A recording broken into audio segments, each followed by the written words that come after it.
कीनल हसाड़ी ननद हमका झाड़ के चला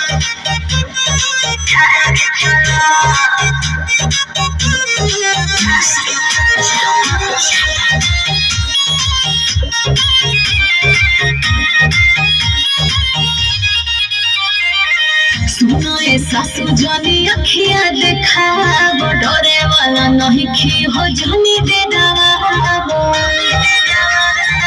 सुनो तनी सुनो ए सासू जानी अखिया देखाबो डरे वाला नहीं खी हो जानी दे दवाबो हम तो सिंह गम को सुन मार के चला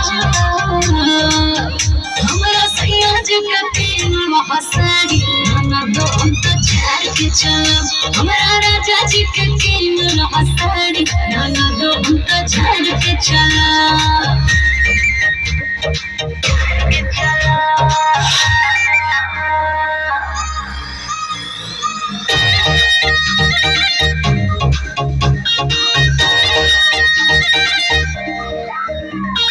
यादव राज कहे खानी हम कमाई कब कहे घर भर में सबसे डेरा